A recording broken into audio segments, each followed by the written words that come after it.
Break के बाद एक बार फिर स्वागत है आपका जी राजस्थान पर। प्रदेश का नंबर 1 चैनल देख रहे हैं आप। मैं आपके साथ हार्दिक दवे। मैं हूं आपके साथ सुमित सुभाष गुप्ता। मरुधरा में विधानसभा उपचुनाव के नतीजे आ गए हैं। 5 सीटों पर भाजपा, 1 पर कांग्रेस, 1 सीट बीएपी ने अपने खाते में दर्ज करवा ली है। देवली उनियारा की बात करते हैं। भारतीय जनता पार्टी के राजेंद्र गुर्जर 41,121 वोटों से जीत चुके हैं। खींवसर से भारतीय जनता पार्टी जीती है। रेवंत राम डांगा 13,901 वोटों से जीते। और झुंझुनू सीट, सोचिए झुंझुनू सीट कांग्रेस का गढ़ ढा दिया बीजेपी ने। राजेंद्र भांबू 42,848 वोटों से जीते, बड़े अंतर से जीते। सलूम्बर सीट भाजपा के खाते में थी, भाजपा के खाते में ही है। भाजपा की शांता देवी 1,285 वोट से यहां से जीत दर्ज की दौसा से। कांग्रेस की डीसी बैरवा 2,300 वोट से जीत दर्ज की। किरोड़ी लाल मीणा के भाई को शिकस्त देकर किरोड़ी लाल मीणा ने बड़ा यहां पर दावे किए थे, वादे किए थे और बड़ी यहां पर पैठ भी जमाने की कोशिश की थी। लोगों के बीच में झोली फैलाकर वोट मांगे थे, लेकिन यहां पर हार। इसी बीच डूंगरपुर का जिक्र करना जरूरी है, जहां 84 सीट पर एकमात्र सीट जो कि बीएपी के खाते में गई है। अनिल कटारा की जीत हुई है। 24,370 वोटों से वो जीते हैं। कारीलाल को उन्होंने हरा दिया है। और हैरानी की बात की कांग्रेस की तो जमानत तक जब्त हो गई है कई सीटों पर।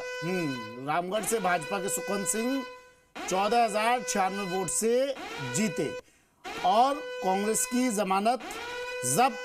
ये बड़ी खबर टीवी स्क्रीन पर एक सीट, 7 सीटों का पूरा ब्यौरा।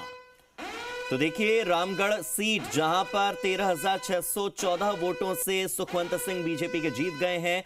और आर्यन खान जो कि अपने परिवार की परंपरा को, अपने पिता की परंपरा को आगे बढ़ा रहे थे, उनके साथ इमोशनल कार्ड भी नहीं चल पाया और 13,614 वोटों के अंतर से आर्यन खान कांग्रेस के हार गए हैं। इसी बीच दौसा की बात करें तो यहां पर कांग्रेस के प्रत्याशी 2,300 वोटों से जीत दर्ज करवा चुके हैं। हालांकि जगमोहन मीणा ने रिकाउंटिंग की मांग जरूर की। 10 बूथों की रिकाउंटिंग पूरी हो चुकी है और अभी की अपडेट यह है कि 10 के 10 बूथों पर रिकाउंटिंग के बाद भी कोई फर्क नहीं, कोई अंतर नहीं, कोई बदलाव नहीं, कोई भी डिफरेंस अब तक नहीं। और इसका क्लियर मैंडेट ये, जनता का क्लियर मैंडेट ये कि जगमोहन मीणा की हार हो गई है। बीजेपी प्रत्याशी किरोड़ी लाल मीणा के भाई की हार हो गई है और एकमात्र कांग्रेस की साख और अस्तित्व को बचाए रखने वाली सीट कांग्रेस के खाते में चली गई है। लेकिन बीजेपी फिर भी अपना सीना ठोक सकती है, कह सकती है कि भैया 1 सीट थी, 1 सीट से 5 सीट पर तो आ गए ये भी। और बीजेपी के तो कई नेता कह भी रहे हैं सुबह से मीडिया के सामने आकर के अगर 1+1 होती तो भी हम जीत में थे। यहाँ तो 5 सीटें हम ले गए निकाल के, कांग्रेस के गढ़ से निकाल कर ले गए और कांग्रेस हाथ मलती रह गई। 4 सीटें कांग्रेस के खाते में थी, बीजेपी के पास 1 थी, लेकिन ये पूरा गणित उलट गया है। अब बीजेपी 5 सीट पर जीत दर्ज करा चुकी है, कांग्रेस 1, बीएपी 1 और आरएलपी 0। सुमित, अगर एक सीटों की बात करें तो सबसे पहले हम दौसा की बात कर लेते हैं, जहां पर मंत्री किरोड़ी लाल मीणा को बड़ा तगड़ा झटका लगा है। उनके भाई जगमोहन मीणा हार गए हैं और किरोड़ी लाल मीणा ने तो लोकसभा चुनाव में भी अपने भाई को टिकट दिलाने की बहुत कोशिश की थी। बिल्कुल। एक तरह से एक मंत्री के आने वाले राजनीतिक भविष्य का अंदेशा इन चुनाव परिणामों से नजर आता है। हार्दिक, यहाँ तो किरोड़ी लाल मीणा ने झोली फैलाकर वोट मांगे थे, काम नहीं आए। राजस्थान में उपचुनाव में भारतीय जनता पार्टी को मिली ऐतिहासिक विजय के लिए मैं राजस्थान के सभी नागरिकों को माननीय प्रधानमंत्री नरेंद्र मोदी जी की ओर से और भारतीय जनता पार्टी के संगठन की ओर से हार्दिक बधाई और धन्यवाद दिलाता हूं और आपको विश्वास दिलाता हूं कि हम आने वाले, हमारी डबल इंजन की सरकार आने वाले पूरे 4 साल तक आपकी पूरी शिद्दत के साथ सेवा करेगी। और इसी बीच मेरे सहयोगी दिनेश मेरे साथ जुड़ गए हैं। दिनेश, 10 बूथों पर रिकाउंटिंग पूरी हो चुकी है, कोई डिफरेंस नहीं, कोई अंतर नहीं, कोई बदलाव नहीं। तो क्या अब बीजेपी इस हार को स्वीकार करती है और क्या अब जीत का सर्टिफिकेट कांग्रेस की झोली में जाता नजर आता है?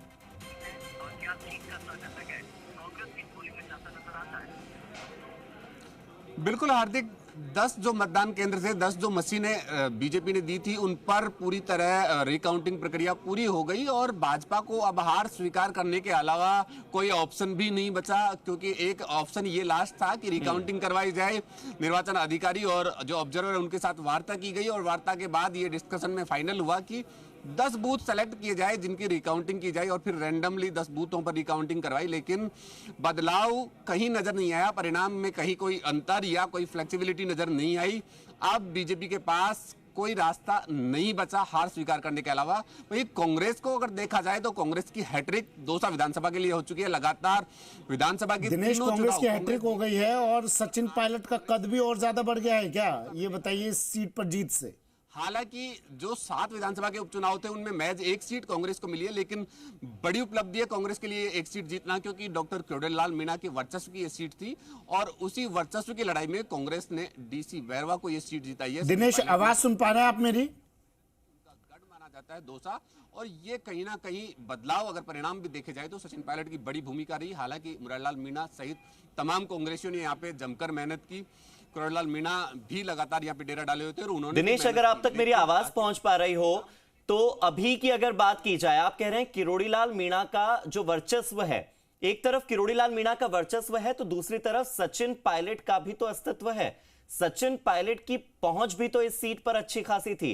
क्या आपको लगता है कि उनका कद बढ़ गया है कांग्रेस में अब इस पूरी जीत के बाद, एकमात्र जीत के बाद?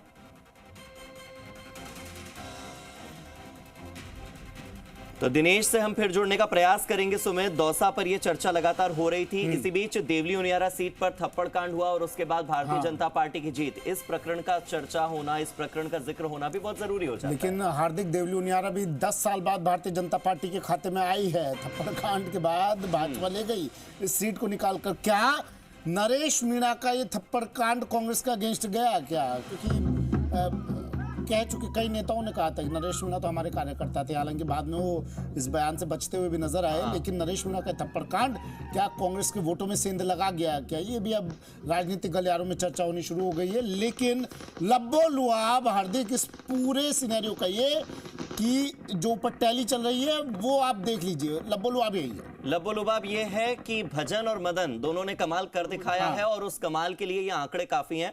चूंकि हम दौसा पर चर्चा कर चुके, देवली उनियारा पर कर चुके, अब एक ऐसी सीट की बात करते हैं जहां पर 21 सालों के बाद, तकरीबन 2 दशक के बाद इतिहास बदला।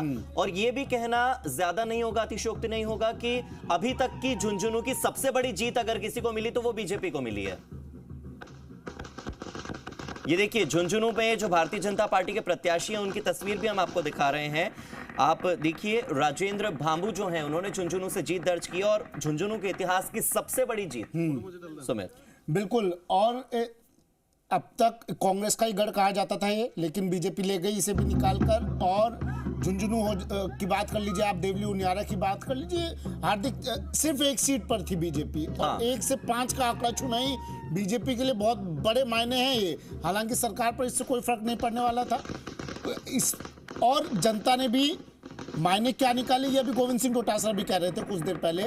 हालांकि कांग्रेस के नेता कह रहे थे सरकारी मशीनरी का दुरुपयोग होगा, साम दाम दंड भेद बीजेपी काम में लेगी। लेकिन गोविंद सिंह डोटासरा चलते चलते ये भी कह गए कि भैया जिसकी सरकार होती है, जयपुर में जो बैठा है, जनता भी फिर उसी के प्रतिनिधि को भेज देती है ताकि उनके काम निकलवा सके। और शायद ये बड़ा कारण है भी हार्दिक। बिल्कुल। और इसी बीच आप अपने जनप्रतिनिधि को देख लीजिए, भारतीय जनता पार्टी की शांता मीणा है ये, जो इस वक्त आपकी टीवी स्क्रीन पर आपको नजर आ रही हैं।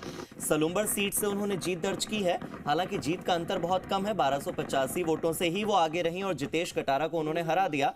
और इस सीट पर कांग्रेस का तो बहुत ही बुरा हाल रहा है, उसकी तो चर्चा भी नहीं कर सकते शायद। लेकिन ये देवली उनियारा सीट से जो आपके प्रत्याशी हैं, बीजेपी प्रत्याशी, वो अब आपके विधायक हो गए हैं। ये देख लीजिए अपने जनप्रतिनिधियों की तस्वीरें। चलिए दिनेश मेरे सहयोगी लगातार बने हुए हैं। दिनेश, अपडेट दीजिए, अब क्या चल रहा है?